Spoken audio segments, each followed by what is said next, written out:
Welcome back for another episode. Spicy here. Today I'll be talking about Curse Scout. I will go through my gear and skill choices with you shortly. As usual, I will show you a couple of gear pieces that I think it will work with the build. And please note that these are only my personal preference. Capes are nice to have, but they are not essential to this build. And I choose Ilstu for the damage and CD reduction. Just quickly show you a few one-on-one clips here. First matchup is against a melee class.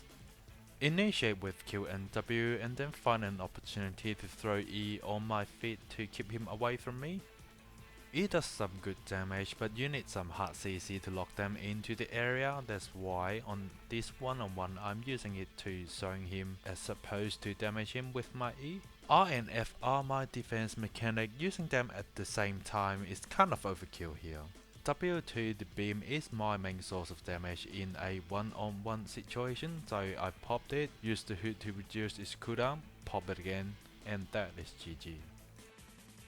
Next fight I'm up against a ranger. I meant to change my Q2 back to Q1 because Q2 is a slow projectile that they can easily dodge, but meh, I'm a bit lazy. However, I did swap the assassin hood to the Clywick for the ice block for a little bit more defensive mechanic. Initiate with Q and W, but I'm not surprised to miss my kill here. Gotta dodge that lava poo, worth to cancel my channeling. The giant already cause he's melting me down. And then heals from the chest piece. Another QW combo, tried to do some damage and looks like I missed the kill again. Right here he popped his chest piece for life on hit, so I am using the ice block to counter that. He's pretty low already, so I throw the E to zone him out and hopefully I can do some damage from it. Then I turned around and gave him the surprise laser beam. It was a pretty close fight, would have been easier if I had my cape on. Last one for the one-on-one and I am up against a Curse Staff Mage. Was gonna initiate with my QW combo but I got interrupted. There you go, back damage incoming. It looks like I will have the health advantage after the beam, so I decided to connect it with an E to keep— oh wait, he's healing, I might as well do so while my E still following him. He has giant but my W is ready, just throw him another QW combo. I think all his skills are on cooldown, so after this beam I'm gonna use the assassin hood to pretty much refresh my W so I can do another QW combo to finish him off. Would have been a little bit easier if I had Q1 for the guaranteed damage. Let's move on to 5v5 arena and see how this build performs. Mind you that I've changed my W beam to W snare. It's more of a team oriented skill. Even it does no damage, it helps my Q and E to do a bit more damage. A quick tip is always to throw the E before the snare so they can stay a little bit longer in the area to take more damage. You may not have the most skill in this sort of fight, but you do contribute quite a lot to the team for the AoE damage, the AoE snare, and you are somewhat tanky thanks to the boot and chest skill. Pretty low cooldown on all those damaging and utility skills due to the assassin hood.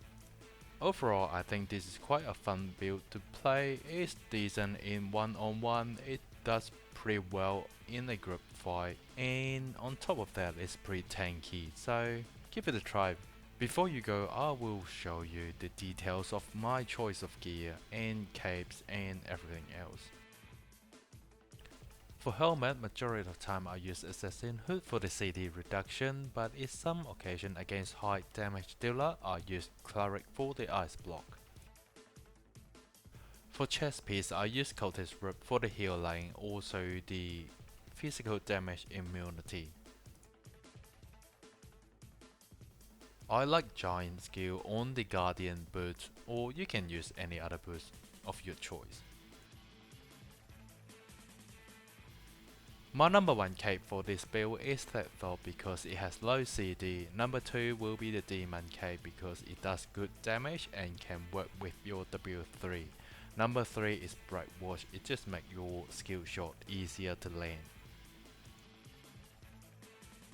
As mentioned at the beginning of the video, the food choice will be used for damage and CD reduction. That's pretty much it for this episode. Don't forget to hit the like and subscribe button. I'll see you all next time.